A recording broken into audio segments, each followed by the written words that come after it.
science is the next big thing.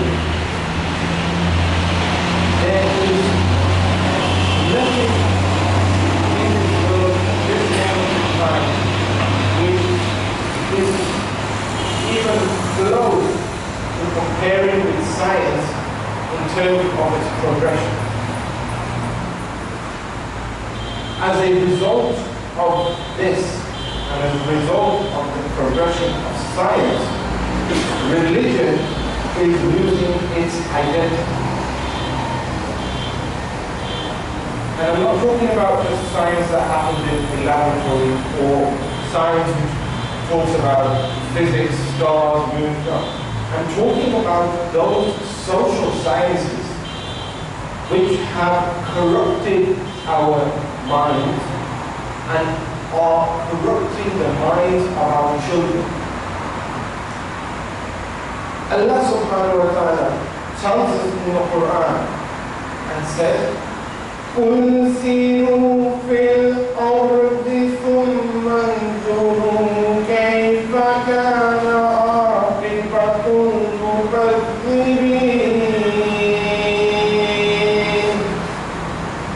Allah subhanahu wa ta'ala says, go and travel the world. Travel the world for what?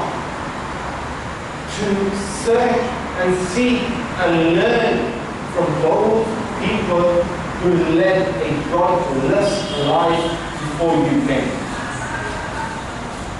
Those people who didn't believe in a God, that led their lives by not associating themselves to a God, not attributing a God to themselves. Why is that relevant today? Why has Allah subhanahu wa ta'ala told us in a book, the Quran, which is there for all of eternity, guidance for mankind for all of eternity? Why do we have to look into the past and find that out and research about those people? The reason for that is because we are living in a cyclical life. A cyclical life is a life which starts at point X, goes around, and it ends up back at point X. It's a cycle theory, like a bicycle wheel goes round and round and round. That's the life that we live. What goes round will ultimately come round. So, in time in the past, there were a group of people who said, we don't need God. We don't need to follow a religion. There's a group of people who said, well, then after that religion came, the religion overtook the world. Whether that was Christianity, whether that was Judaism, whether it was Hinduism, or whether it was Islam. Religion took over at some point or another. But then, even now, returning back to that way, where we are living a very godless life. When I say a godless life, it doesn't mean that we have stopped worshipping. No. We have stopped appreciating the true essence of worship. We have become very, very ritualistic. And what is the problem with that? The problem with that is this, that we are now living in the end of times. Has anybody here heard of the Antichrist? Yes? You all know who the Antichrist is. Yes? So, why are we living in a godless life? It's because when Antichrist, the Dajjal comes, he has a clear mind to work with. How many of you honestly think about God in your daily life? You may come to the mosque 5 times a day, which is good. And you may pray 5 times a day, which is good.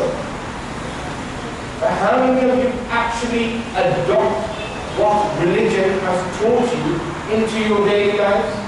It includes me also. it includes me also. So we are beginning to live a very godless life. A life which really doesn't have a meaning as far as religion is concerned. As far as religion is concerned, we don't really have, we're not really leading a life. But what you have to remember is this, that your life is not a life without meaning. Your life is not a life without meaning. It is when we are forgetting our meaning that Muslims today all over the world are losing their identity. So we are now losing our identity in this world. Maybe in this part of the world, we haven't yet experienced that. But if you go to the Western Hemisphere, towards Britain, America, their identity. Why? Because we are being labeled as the T-word, as the terrorists. Is anybody in here a terrorist? Does anybody profess to be a terrorist? Does anybody in here believe that our religion teaches us about terrorism? No. So why is it that the media, and forget the media, why is it that the local person down the street, when he thinks of a Muslim, he thinks of a terrorist? I say, we can point the fingers at many people. We can point the fingers at him and say, it's the media's fault. We can point the finger and say, it's so-and-so's fault, or it's this country's fault, and it's that country's fault. I say, it is our fault. It is the fault of this ummah. It is the fault of this ummah, this nation, not Guyana, the nation of Islam, the Muslims. What are we doing to better our image? What are we doing to better our image? Allah subhanahu wa ta'ala has chosen you as the greatest of creations. Allah has created many creations. Allah has created many creations. Allah has created angels. Yes? Allah has created angels. Allah has created jinns. I don't know what you call jinns here. You call them jinns, yeah? Allah has created jinns. Allah has created other creations which we don't even know, or we've never seen or never heard of. But despite all of that, Allah subhanahu wa ta'ala tells us in the Quran, it says, لَقَدْ خَلَقْنَا الْإِنسَانَ فِي أَحْسَنِ تَقْوِيمٍ. That I have created you, insan, mankind, as my most perfect creation. I have created you as my most perfect creation. Answer me this. Is there anybody sitting in this room who has never committed a sin? Is there anybody sitting in this room who knows somebody that hasn't committed a sin?